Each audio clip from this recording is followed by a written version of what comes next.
चलो देखो आज हम लोग करेंगे पत्र लेखन। पत्र लेखन से हमारी परीक्षा में किस तरह के प्रश्न आते हैं। जैसे अगर हम यूपीएसआई या कांस्टेबल की बात करें तो उसमें तो प्रश्न नहीं आते। इससे जो पत्र लेखन के प्रश्न आते हैं वो हमारे यूपी ट्रिपल एससी में आते हैं। तो किस तरह के प्रश्न आएंगे, सबसे पहले एकदम प्रश्न देख लेते हैं।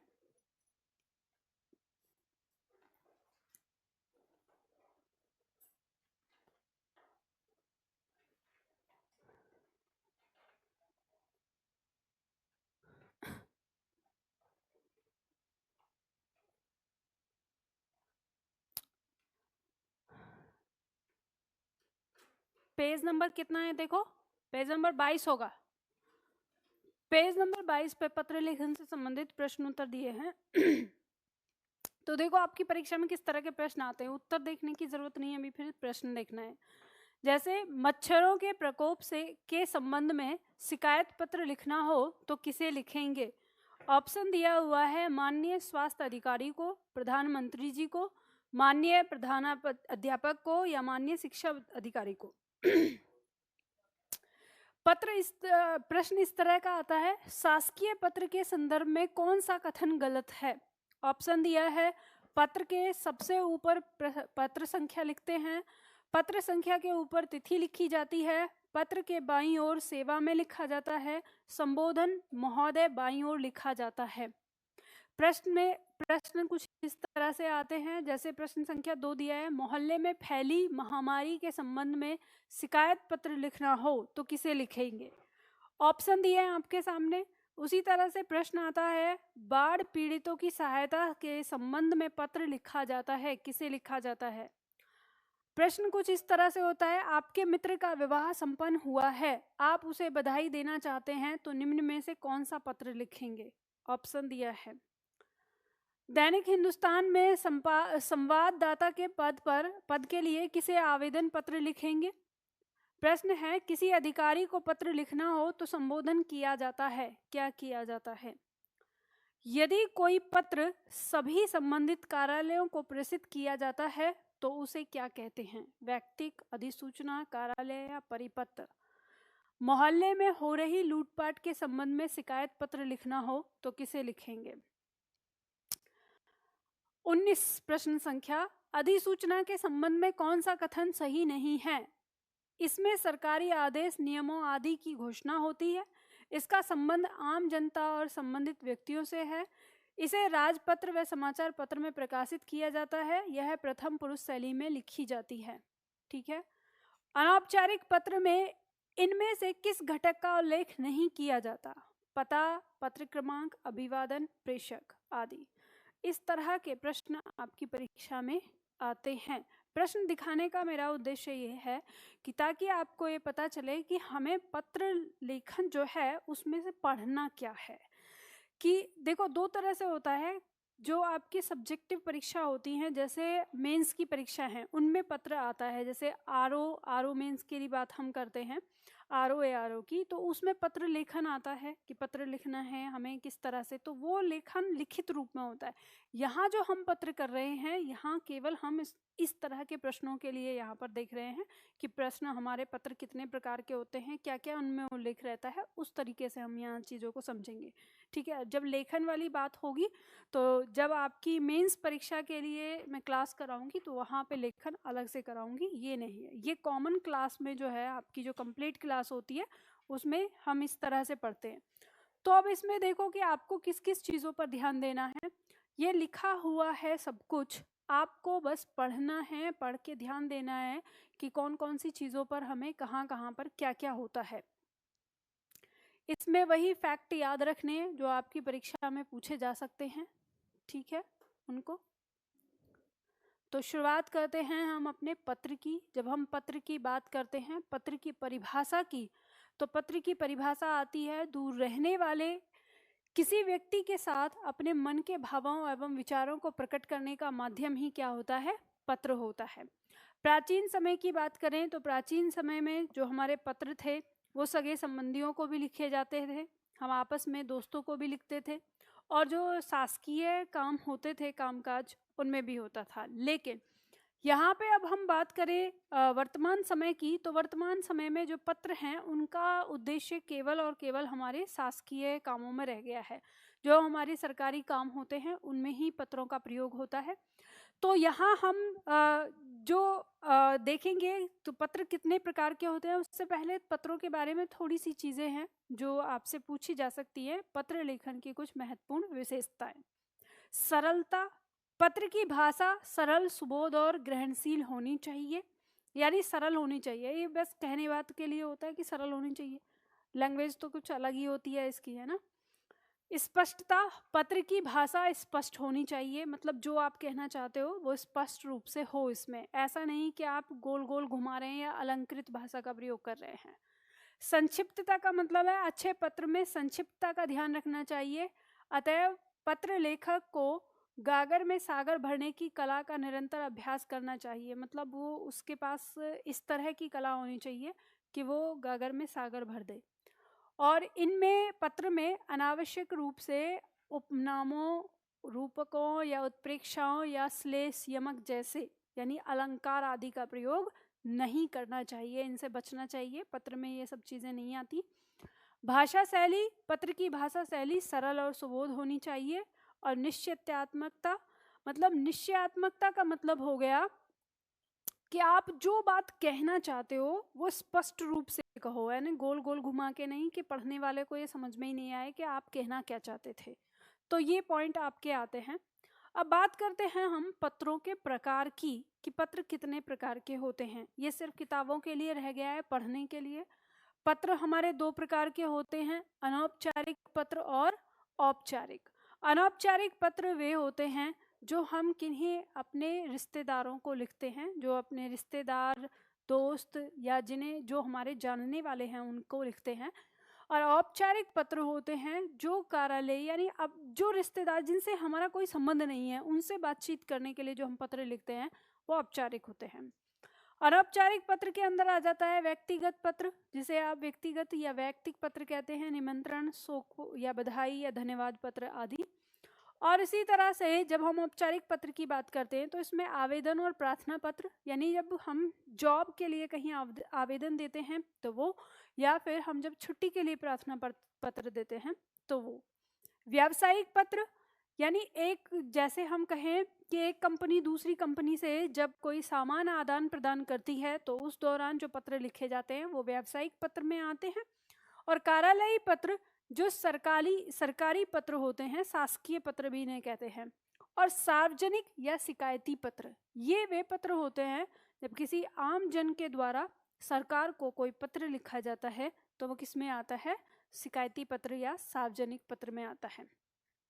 अब इसी को देखेंगे हम। यहाँ पर सबसे पहले दिया हुआ है अनौपचारिक पत्र। अनौपचारिक पत्र का मतलब दिया है कि यह अपने परिवार के लोगों, मित्रों और निकट संबंधियों को लिखे जाते हैं, जो अनौपचारिक पत्र होते हैं। और इनमें कोई अनौपचारिक यानी औपचारिकता नहीं होती है, इसमें आत्मीयता से लिखे हुए पत्र होते हैं। इसके अंदर जो दिया हुआ है अलग अलग, जैसे सबसे पहला प्रारूप आपको दिया है वैयक्तिक पत्र। वैयक्तिक पत्र क्या होता है? वैयक्तिक पत्र होता है कि जब कोई भी पत्र, कोई पिता पुत्र को, पुत्र पिता को, या माँ पुत्र को, या आसपास हम अपने रिश्तेदारों को जब अपनी राजी खुशी का कोई पत्र लिखते हैं कि हम ठीक है और यहाँ पे ये सब है, आप बताना, आप सुनाना, इस तरह का पत्र जब हम लिखते हैं तो उसे हम वैयक्तिक पत्र कहते हैं। और इसका छोटा सा नमूना है, इसे आप पढ़ लीजिएगा। और ये लिखने का तरीका क्या होता है, ऊपर एड्रेस रहता है और दिनांक दिया होता है, फिर जिसको पत्र लिखा जा रहा है उसके लिए संबोधन, और फिर अपनी बात कही जाती है। तो इस तरह से ये पत्र लिखा जाता था। इसके बाद दूसरा पत्र है निमंत्रण पत्र। निमंत्रण पत्र होता है जब आपके घर में कोई भी कार्यक्रम हो, कोई फंक्शन हो, जन्मदिन हो, मुंडन हो, विवाह आदि हो, तो वहाँ पर जब किसी को निमंत्रित करने के लिए जो पत्र भेजे जाते हैं तो वो क्या कहलाते हैं, निमंत्रण पत्र कहलाते हैं। ठीक है, इसके कौन कौन से भाग होते हैं यहाँ पर दिया हुआ है। ये सब एक लाइनर है, सबको पढ़ना है। इससे क्या है कि आपकी परीक्षा में कोई भी पॉइंट उठा के वो बना सकता है प्रश्न। ठीक है, तो सबको आपको पढ़ना है। अब मैं यहाँ पे अगर मैं दोहराऊंगी तो ये समय को नष्ट करना होगा। ठीक है, निमंत्रण पत्र का नमूना दिया हुआ है। इसी तरह से शोक पत्र दिया है, किसी की मृत्यु का समाचार अगर भेजना होता था तो जब पत्र जाता था तो उसे शोक पत्र कहते थे, तो ये शोक पत्र कहलाता है। बधाई पत्र, किसी के घर में लड़का हुआ है या बच्चा हुआ है या किसी ने कोई अचीव की है कोई चीज़, तो उसे जब हम बधाई दे रहे हैं तो उसमें लिखा जाने वाला पत्र बधाई पत्र कहलाता है। धन्यवाद पत्र, किसी ने आपका बहुत अच्छा काम कर दिया है और आप उसको धन्यवाद देना चाहते हैं तो वो धन्यवाद पत्र कहलाता था उस पत्र को लिखने के लिए। इसके बाद यहाँ पे पॉइंट आ जाता है, इसे भी ध्यान रखिएगा, यहाँ से प्रश्न बने हुए हैं आपके कि अनौपचारिक पत्र की शुरुआत और समाप्ति किन शब्दों के साथ करी जानी चाहिए। तो अपने से बड़ों के लिए अगर आप कोई पत्र लिख रहे हैं तो पत्र की शुरुआत जब करेंगे तो पूज्य, पूज्या या पूज्यवर, पूजनीय, पूजनीया, आदरणीय, आदरणीय जैसे शब्दों का प्रयोग करके हम इसकी शुरुआत करेंगे। और जब इसका अंत करेंगे पत्र का तो आपका आज्ञाकारी या आपका प्रिय, आपका स्नेह पात्र आदि शब्दों के प्रयोग से हम इसको बंद करते हैं। अपनों से छोटों के लिए जब ये पत्र लिखा जाता है तो वहाँ पर शुरुआत में प्रिय आयुष्मान या प्रिय आयुष्मती या प्रिय चिरंजीवी आदि शब्दों का प्रयोग करते हैं, और पत्र के अंत में तुम्हारा शुभचिंतक या तुम्हारा हितैषी इस तरह के शब्दों का प्रयोग किया जाता है। मित्र, पति या पत्नी के लिए अर्थात जो हमारी उम्र के बराबर है या जो हमारे बराबर है उसके लिए पत्र की शुरुआत जब करते हैं तो प्रिय, प्रिया, प्रियतम, प्यारा आदि शब्दों का प्रयोग करते हैं, और अंत तुम्हारा प्रिय या तुम्हारा प्यारा आदि शब्दों से इसका अंत करते हैं। औपचारिक पत्र की शुरुआत और समाप्ति की अगर हम बात करेंगे तो पत्र की शुरुआत जो होती है माननीय महोदय या माननीय महोदय से करते हैं और इसका अंत भवदीय या भवनिष्ठ से किया जाता है। ठीक है, तो पूछा जाता है, इसे ध्यान रखिए। अनौपचारिक पत्र की बात करेंगे अब, तो अनौपचारिक पत्र में 4 प्रकार के पत्र आते हैं। अनौपचारिक पत्र ये होते हैं जिन्हें हम नहीं जानते, उन लोगों को जब हम पत्र भेजते हैं तो उन्हें हम औपचारिक पत्र कहते हैं। पहला आता है इसमें आवेदन या प्रार्थना पत्र, व्यावसायिक पत्र, सार्वजनिक शिकायती पत्र और कार्यालयी पत्र। तो सबसे पहले यहाँ पे आवेदन पत्र का नमूना दिया हुआ है, यानी जब आप किसी को यहाँ पे पॉइंट दिया है कि इलाहाबाद डिग्री कॉलेज हिंदी प्रवक्ता पद हेतु आवेदन पत्र दिया हुआ है, तो वो यहाँ पे एक नमूना है, आप इससे पढ़ लीजिएगा कि किसमें किस तरह से लिखा गया है इसको। अवकाश के लिए दिया गया प्रार्थना पत्र दिया है उसे पढ़ लीजिए। इसके बाद व्यावसायिक पत्र, 2 व्यापारिक संस्थाएं व्यापार या व्यवसाय को लेकर आपस में जो पत्राचार करती हैं उन्हें व्यावसायिक पत्र कहते हैं। क्या होते हैं, कैसे लिखे जाते हैं, ये सारी चीज़ें दी हुई हैं यहाँ पर, और इसका नमूना भी दिया हुआ है, तो उसे भी पढ़ के आप समझ लीजिए इस चीज़ को कि किस तरह से ये करना है हमें। सार्वजनिक पत्र की अगर हम बात करेंगे तो सार्वजनिक पत्र वे पत्र होते हैं जो जिनमें हमें पता चलता है कि जैसे जनता के द्वारा, यानी सपोज करो कि आपके मोहल्ले में कहीं कोई गड़बड़ हो गई है, सड़क टूटी हुई है, पानी भरा हुआ है, उसमें मच्छर पैदा हो रहे हैं, और इस तरह की समस्याओं को अगर आपको दूर करना है तो आप जो नगर निगम होगा उसे वहाँ पत्र लिखेंगे, तो वही होते हैं सार्वजनिक पत्र, यानी जो शिकायती पत्र हैं आपके इसी तरह की समस्याओं के लिए। आपने देखा होगा कि जैसे कोई काम अगर नहीं होता है आपका आपके आसपास का, तो ये जनता का फर्ज बनता है कि जो सरकारी लोग होते हैं उनको पत्र लिखकर उनको अवगत कराएं। अगर जनता नहीं करती तो फिर उन्हें पता भी नहीं चलता, अपने से कोई नहीं चलता। लेकिन जब अगर आप इस तरह के पत्रों का प्रयोग करके अगर सरकार से कोई भी बात, कोई भी जानकारी अगर मांगते हैं तो उस पर काम भी होता है और आपका उसका समाधान भी मिलता है। लेकिन जैसे कहते हैं ना कि बहुत सारे लोगों को आजकल आपने देखा होगा कि ऐसे करते रहते हैं, चिल्लाते रहते हैं, दिखाएंगे कि यहाँ देखो ये टूटा हुआ है, कोई ध्यान नहीं दे रहा है।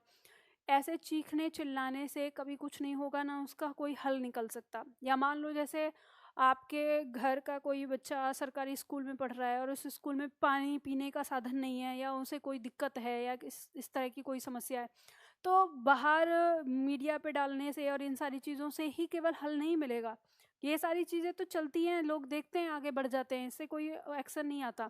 एक्शन आता है जब आप इस तरह के पत्रों का प्रयोग करके उस शिकायत को संबंधित अधिकारी तक पहुंचाते हैं।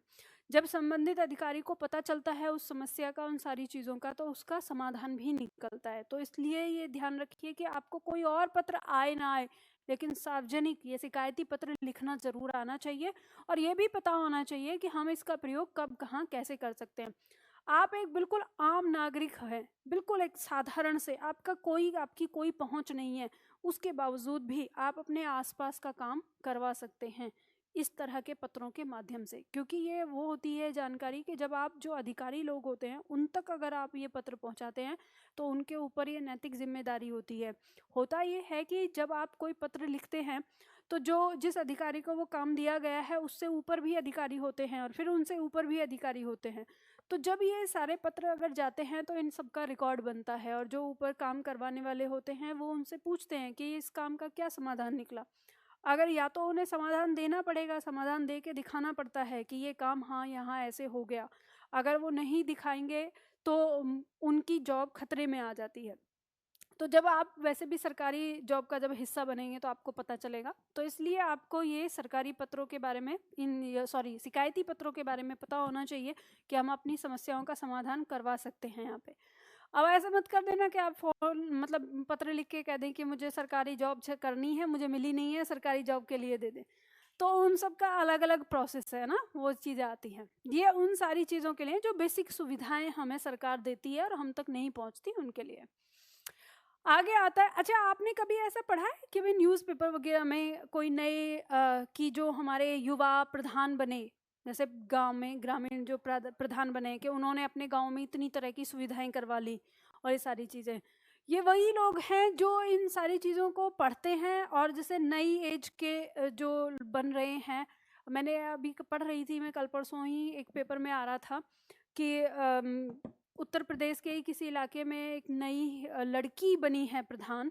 तो उसने इतनी सारी चीज़ें अपने गांव में करा दी कि एप्लीकेशन लगा लगा के पिछले 4-5 सालों में, जब से उसे वो प्रधान बनी, कि स्कूल भी दुरुस्त करा दिया, वहाँ के लिए जो स्वास्थ्य संबंधित जो चीज़ें हैं वो भी दुरुस्त करा दी, और भी बहुत सारी चीज़ें होती हैं। तो बस ये होती है कि बात है ना कि कोई करने वाला चाहिए, नहीं तो आधे लोग तो ऐसे बनते हैं कि हमें तो मतलब चुनाव लड़ना है किस लिए, पैसा भरने के लिए, होता है ना ऐसे।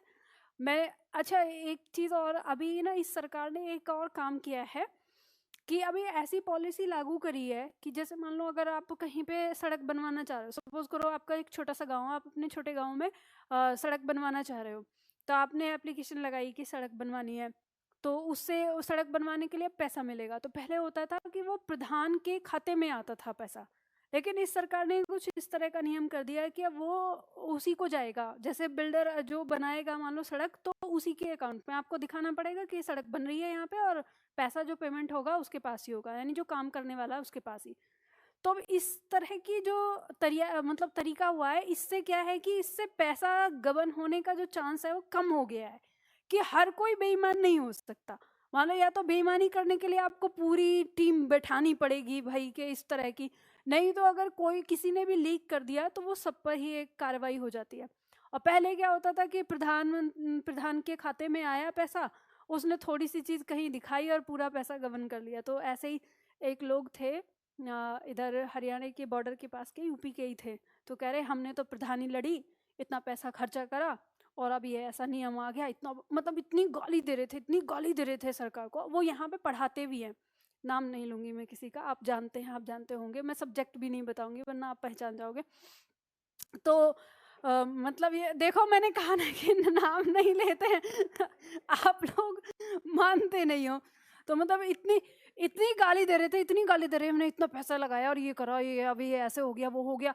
तो मैंने ऐसे कहा, मैंने कहा सर लेकिन आप एक बात बताइए, हम लोग टीचर हैं, हम लोग जब पढ़ाते हैं तो बच्चों से ऐसी ऐसी बातें करते हैं कि ऐसे होना चाहिए, ये होना, वो होना चाहिए, बताते हैं हम उनको। अभी बताओ कि हम जैसे लोग अगर ऐसे कहेंगे तो बोले अरे मैम, पता नहीं मैम, आप ना बहुत ज़्यादा आदर्शवादी बातें करते हो, ऐसे नहीं होता है, ज़िंदगी ऐसे नहीं चलती है। मैंने कहा हाँ सर, एकदम मैं और मेरी आदर्शवादी बातें, मैं अपनी ही दुनिया में ठीक हूँ। यही कारण है कि मेरी ना यहाँ के टीचरों से बिल्कुल नहीं बनती। और यहाँ पे जो जितनी भी महिलाएं टीचर भी है ना, वो सब रंग में रंग चुकी है यहाँ के लोगों के हिसाब से, तो सब ऐसे ही है। तो मेरी बनती नहीं है कभी भी किसी से, मैं देखती हूँ, मैं एक दो मुलाकात जैसे होती है और उससे ही लोगों के विचार जब पता चलते हैं तो मैं सोचती हूँ ना, अरे निधि, तुम और तुम्हारी बातें और तुम्हारी चीजें ना, वो तुम्हारी दुनिया ही ठीक है, अच्छा है। इससे एक तरीका ये भी होता है जीने का। तो मुझे ऐसे पता चलती है धीरे बातें कि एक, आप ये सुना होगा, आपने पढ़ा था ना कि रक्षक ही भक्षक बने। जब रक्षक ही भक्षक बन जाएगा तो फिर क्या ही होगा, कैसे? अगर शिक्षक ही भ्रष्ट हो जाएगा तो आप इस समाज को, इस चीज को क्या देंगे युवा पीढ़ी? अब मान लो मैं अगर आपको कोई बात बताऊं, समझाऊं, 100 छात्रों में से कोई एक तो समझेगा कि हाँ भाई हमें ईमानदारी से काम करना चाहिए, मैम ने बोला है, या जो इज्जत करता होगा, तो चलो चीजें ठीक हो जाती हैं। खैर चलो आगे बढ़ते हैं। तो ये शासकीय पत्र यानी जो आपके ये सरकारी शिकायती पत्र हैं, ये आपको जानकारी रखनी चाहिए कैसे लिखना है। अब बात करेंगे हम कार्यालयी पत्र की। तो देखो, जो अभी तक आपने देखा है ना, जितने भी पॉइंट रहेंगे उनकी परिभाषा से संबंधित, किससे लिखा जाता है, किसको लिखा जाता है, ये सारे पॉइंट आपके आएंगे। अब यहाँ पे जो आपके शासकीय पत्र हैं, जिनका दूसरा नाम है सरकारी पत्र, इनमें जो आपके महत्वपूर्ण हो जाते हैं, एक तो ये सरकारी पत्र, दूसरा आ जाएगा आपका अर्ध सरकारी पत्र, और सूचना अधिसूचना, ये आपके लिए ज्यादा महत्वपूर्ण है। और एक आता है परिपत्र। तो इनसे जो आपकी परीक्षा में प्रश्न आते हैं वो इनके मॉडल से आते हैं, मतलब ये बने हुए कैसे हैं उससे आते हैं, तो वही आपको फोकस करना है। जैसे मान लो हम सरकारी पत्र की बात करेंगे, जिसे हम शासकीय पत्र की बात कर रहे हैं, तो इस पत्र को हम कब लिखते हैं कि जब किसी सरकारी कार्यालय द्वारा किसी द्वारा आधिकारिक तौर पर सरकारी कामकाज के अंतर्गत किसी कर्मचारी, सार्वजनिक उपक्रमों या निजी संगठनों अथवा जनसाधारण को जो पत्र लिखे जाते हैं उन्हें सरकारी पत्र कहते हैं। कहने का मतलब है, सरकारी पत्र वे पत्र होते हैं जो पत्र किसी कार्यालय द्वारा, जो सरकारी कार्यालय है उसके द्वारा या तो किसी अधिकारी को लिखे जा रहे हैं, या किसी दूसरे कार्यालय को लिखे जा रहे हैं, या किसी निजी संस्था को लिखा जा रहा है, या किसी बाहर आम आदमी को लिखा जा रहा है, यानी किसी भी सूचना से संबंधित, तो वो पत्र हमारा किसके अंतर्गत आता है? सरकारी पत्र के अंदर आता है। इसके अंदर क्या होता है, जैसे दिया है, यह सदैव अन्य पुरुष शैली में लिखे जाते हैं। ये पॉइंट महत्वपूर्ण हो जाता है आपके लिए, पूछा जाएगा कि कौन सी शैली में लिखा जाता है। संक्षिप्तता सरकारी पत्रों की मूल विशेषता होती है। इसमें कोशिश ये की जाती है कि जितने कम से कम शब्दों के अंदर बात कही जाए। यदि पत्र लंबा होता है तो कई परिच्छेदों में बांटा जा सकता है, और उसको कैसे लिखा जाता है ये पॉइंट ध्यान रखिएगा। जैसे मान लीजिए अगर किसी कारणवश पत्र में कुछ ऐसी बात हो कि जो लंबा हो गया है और वो पैराग्राफ में बांटा जा रहा है, तो पहला पैराग्राफ तो ऐसे ही लिखा जाएगा, ठीक है, और जो दूसरा पैराग्राफ होगा वहां पर 2 लिखा जाएगा। तो पहले के सामने कभी 1 नहीं लिखा जाता। तो इस पॉइंट को ध्यान रखिएगा, इससे भी आपकी परीक्षा में प्रश्न बना है कि जब यदि पत्र लंबा होता है तो उसकी पैरा संख्या किससे शुरू होती है। तो वहां लिखा रहेगा 1 2 3 इस तरह से, या 2 3 4, तो हमेशा किससे 2 3 4 से शुरू होगी, ठीक है। आगे सरकारी पत्र में कौन कौन से भाग होते हैं? पत्र संख्या, प्रेषक का नाम और पद पता, प्रेषक का पता। देखो, प्रेषक मतलब भेजने वाला, और प्रेषय यानी जिसको भेजा जाएगा, जिसको प्राप्त होगा, ठीक है। स्थान और तिथि, विषय, अभिवादन, पत्र का मुख्य भाग, औपचारिक समाप्ति, प्रेषक के हस्ताक्षर और संलग्न पत्र, ये इसमें भाग होते हैं। और इसमें किस में कौन सा कहाँ पे होता है, तो ये यहाँ पे एक एक करके लिखा हुआ है सारा। इनको आपको पढ़ लेना है हर चीज़ के बारे में। तो ये आपको, इसके बाद यहाँ पे इसका नमूना दिया हुआ है, एक नमूना है, इसको पढ़ लेना कि किस तरह से लिखा होता है। उसके बाद दिया अर्ध सरकारी पत्र। अर्ध सरकारी पत्र और सरकारी पत्र दोनों में अंतर पूछ लिया जाता है कभी कभी। तो दोनों में अंतर क्या है कि अर्ध सरकारी पत्र वे पत्र होते हैं जो एक अधिकारी द्वारा दूसरे अधिकारी को व्यक्तिगत रूप से लिखे जाते हैं। ये डिपार्टमेंट में ही अंदर अंदर चलते हैं ये पत्र, यानी एक अधिकारी अपनी तरफ से दूसरे अधिकारी को लिखता है। कोई उच्च अधिकारी निम्न अधिकारी को लिखता है, निम्न अधिकारी से उच्च अधिकारी की तरफ नहीं जाता, ये उच्च अधिकारी से निम्न अधिकारी की तरफ जाता है। और किसी भी काम को ऐसा है कि जैसे कभी होता है ना कि कुछ लोग किसी काम को विशेष रूप से ध्यान रखते हुए करवाते हैं, तब उस काम के बारे में कि वो जल्दी होना चाहिए या नहीं होना चाहिए, इस तरह की चीज़ों को लेके वो इस तरह के पत्र लिखते हैं। अब जो अर्ध सरकारी पत्र और शासकीय पत्र के अंदर, सरकारी पत्र के अंदर जो अंतर है वो आपको ध्यान देना है कि इसमें पॉइंट जो विशेषता दी हुई है कि एक तो ये अपने श्रेष्ठ अधिकारी को अर्धपत्र नहीं भेजा जाता, जो मैंने बताया ना, निम्न से उच्च की ओर नहीं जाएगा, उच्च से निम्न की ओर जाएगा। तो ये प्रश्न बन जाता है, पूछ लिया जाता है कि अर्ध सरकारी पत्र निम्न में से किसे भेजा जाएगा, और ऐसे आपको 4 ऑप्शन दिए होंगे, तो ध्यान देना उसमें से। इसके अंदर एक पॉइंट आता है इसका, जब हम ये देंगे, ध्यान देना, सरकारी पत्रों में हम महोदय लिखते हैं केवल, लेकिन अर्ध सरकारी पत्र में हम प्रिय श्री और उसके बाद उसका नाम या प्रिय महोदय शब्द का प्रयोग करके लिखते हैं। उससे पता चलता है कि अधिकारी, ये हमारा अर्ध सरकारी पत्र है। इसमें एक पॉइंट आता है विषय। अर्ध सरकारी पत्र में विषय नहीं लिखा जाता, ये ध्यान दीजिएगा। सरकारी पत्र में लिखा जाता है लेकिन अर्ध सरकारी में नहीं लिखा जाता, तो यहाँ से फिर प्रश्न बनने की संभावना रहती है कि इसमें प्रश्न, मतलब इसमें विषय होता है या नहीं होता है। ठीक है, आगे यहाँ पे अर्ध सरकारी पत्र का नमूना दिया हुआ है, इसे एक बार देख लीजिएगा। यहाँ अंतर दिए हैं अर्ध सरकारी और सरकारी, तो दोनों में अंतर, इसको विशेष रूप से देखिएगा क्योंकि यहाँ से बन जाते हैं प्रश्न परीक्षा में। कार्यालय आदेश आ जाता है। कार्यालय आदेश किसी कार्यालय द्वारा अपने यहाँ कार्यरत अधिकारियों कर्मचारियों के लिए समय समय पर निर्देश जो जारी किए जाते हैं वो कार्यालय आदेश के अंतर्गत आते हैं। ठीक है, इसकी विशेषताएं दी हुई हैं यहाँ पे, क्या क्या होता है, कार्यालय आदेश के क्या क्या भाग होते हैं वो यहाँ दिया हुआ है और इसका नमूना है, इसे आप देख लीजिएगा। ठीक, इसके बाद अधिसूचना। अधिसूचना में अनेक तरह की सरकारी सूचनाएं रहती हैं, इसका प्रयोग विभिन्न सरकारी विभागों द्वारा किया जाता है। यह कार्यालय आलेख का विशिष्ट रूप है। आदेशों, नियुक्ति, प्रतिनियुक्ति, सेवा विस्तार, स्थानांतरण, सेवा निवृत्ति, निधन आदि की सरकारी सूचना को अधिसूचना द्वारा ही व्यक्त किया जाता है। मतलब यहाँ कहा जाता है जो इस तरह की निकलती हैं, कोई आदेश दिया, किसी की नियुक्ति निकल रही है या किसी की पदोन्नति हुई है, इस तरह की सूचनाओं के लिए। इसमें एक पॉइंट है, अधिसूचना गजट में प्रकाशित होता है। ये जो पॉइंट दिया है, गजट का मतलब क्या है? गजट का मतलब होता है रोजगार पेपर। आप पढ़ते हैं? कितने छात्र जानते हैं रोजगार पत्र के बारे में? रोजगार पेपर जो आता है, बस एक, कोई और नहीं जानता। महीने में एक रोजगार पत्र निकलता है। ठीक है, जो सरकारी जॉब निकलती रहती है, बहुत सारी जॉब ऐसी होती है जो रोजगार पेपर में ही निकल के रह जाती हैं, जिसके बारे में पता नहीं चला होता है। यहाँ पे ऐसी जिसमें 10, 20, 30 सीट होती हैं केवल, इस तरह की। तो इसलिए अगर ये चाहते हो कि हमें सरकारी जॉब के बारे में पता चले तो कुछ पढ़ो ना पढ़ो, रोजगार पेपर जरूर 1 महीने का आता है, एक लगभग उसी को गजट कहते हैं।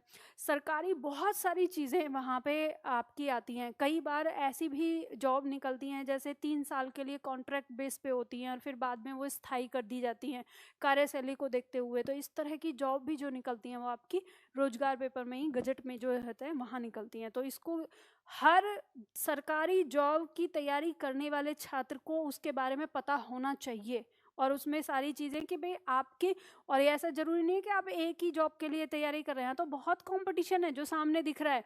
इस तरह की जॉब में आप देख सकते हैं कि जो आपकी क्वालिफिकेशन है उसके अनुसार आप किस जॉब के लिए हैं। तो कई बार ऐसा भी होता है कि आप ये सोचें कि मान लो पोस्ट आई हैं 10 और आप सोचे अरे 10 पोस्ट है, इसमें कहाँ मेरा हो पाएगा, और क्या पता सब ने यही कह के छोड़ दिया हो और केवल 10 ही लोग हों जिन्होंने भरा हो। तो जब ऐसा कभी विरोध नहीं होता ना तो उसमें भी हो जाता है। ऐसा हुआ था हमारे दोस्त के साथ। राजस्थान में जो ये होते हैं ना, इंजीनियरिंग बैकग्राउंड से निकलती हैं इस तरह की पोस्ट, तो एक पोस्ट निकली थी जो केवल इंटरव्यू थी। मतलब उसमें क्या था, केवल इंटरव्यू था और कुछ नहीं, और एक ही पोस्ट थी, एक।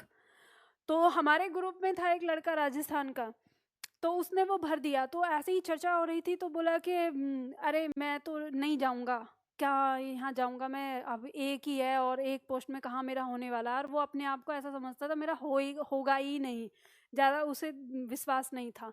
लेकिन फिर भी पता नहीं उसके दिमाग में क्या आया, परीक्षा से 2 दिन पहले वो चला गया राजस्थान वहाँ पे, और वहाँ उसे पता चला कि इंटरव्यू के लिए वहाँ कोई नहीं आया, मात्र एक वही कैंडिडेट था, उसी का इंटरव्यू हुआ। अब जब कोई कंपटीशन वाला ही नहीं है तो भाई उसी को मिल गया जॉब का सिलेक्शन। अब ऐसा तो नहीं था कि भाई इतना कमज़ोर तो नहीं था, जो पूछा उससे संबंधित उसके सब्जेक्ट और उन सारी चीज़ों से वो सब बता दिया। अब कंपटीशन किससे करें जिससे ये हो कि भाई तुमको नहीं, तुम इसे लेंगे। उसका सिलेक्शन हो गया, और उस समय मतलब उसकी सैलरी 65,000 से शुरू हुई थी, और वो जॉब मिलने के बाद वो यहाँ से गायब हो गया। बोला अब नहीं पढ़ूंगा मैं, मुझको पता है कि ये मुझे भाग्य से मिल गई, मुझे और जॉब नहीं मिलेगी, मैं कंपटीशन आगे पार ही नहीं कर सकता। तो कभी कभी लाइफ में ऐसा भी होता है कि कुदरत आपको कुछ और देना चाहती है, तो इसलिए हमेशा ना अपने अवसर के जितने भी रास्ते हैं सब खुले रखने चाहिए। चलो आगे बढ़ते हैं। तो अधिसूचना और उसका प्रारूप, ये ध्यान दीजिएगा, नमूना दिया हुआ है। अनुस्मारक और अनुस्मरण पत्र, ये भी आता है, वैसे खास इसके बारे में ज़्यादा वो चीज़ नहीं होती, ये याद दिलाने के लिए होता है। मतलब ये क्या होता है, जैसे अनुस्मारक या अनुस्मरण दिया हुआ है कि जैसे कोई काम नहीं किया है और वो अभी भी पहले पत्र भेज दिया फिर भी काम नहीं हुआ, तो फिर दोबारा उसी पत्र को दोबारा भेजा जाता है, तो वो अनुस्मरण कहलाता है। तो ये वही है उसमें। परिपत्र, परिपत्र क्या होता है कि जब कोई सरकारी पत्र एक साथ अनेक विभागों या कार्यालयों को भेजा जाता है तब वह परिपत्र कहलाता है। होता ये है कि एक ही पत्र होता है, और इस पत्र में जिन जिन कार्यालयों को जाना है उनका नाम लिख के उसके साथ एक पेपर होता है, और ये वही हर डिपार्टमेंट में भेजा जाता है। तो ये ऐसा होता है कि एक ही पत्र हर जगह जाता है, जो इस पत्र को पढ़ता है तो वो साइन कर देता है और आगे भेज देता है। तो इस तरह का जो पत्र होता है वही क्या कहलाता है, परिपत्र कहलाता है, कि एक ही पत्र सब जगह जाता है। इसकी रचना शैली जो है वो सरकारी पत्र जैसी होती है। दो तरह के पत्र परिपत्र बन जाते हैं, एक जो सरकारी पत्र हमने देखा और दूसरा अधिसूचना। तो अधिसूचना भी होती है, यानी प्रारूप उसका उस तरह से रहेगा, और एक सरकारी पत्र का भी। बस अंतर ये होता है कि जब पहले सरकारी पत्र क्या होता है, एक विभाग को ही भेजा जा रहा है, लेकिन जो परिपत्र है वो एक को, दूसरे को, तीसरे को, चौथे को, और एक ही वो पत्र होता है, फोटोकॉपी नहीं। ठीक है, फोटोकॉपी नहीं होती उसकी। तो जो बिना फोटोकॉपी के सारे कार्यालयों में भेजा जाता है वही हमारा परिपत्र कहलाता है। परिपत्र की विशेषता क्या होती है, तो ये यहाँ पे दिया हुआ है, इनके बारे में थोड़ा पढ़ लेना। नमूना ये होता है, कभी कभी सरकारी पत्र या अधिसूचना भी दिया होता है। अधिसूचना और परिपत्र में क्या अंतर है ये यहाँ पर दिया हुआ है, तो इन सबको वन लाइनर आपका ये बनेगा, इन सबको पढ़ लेना।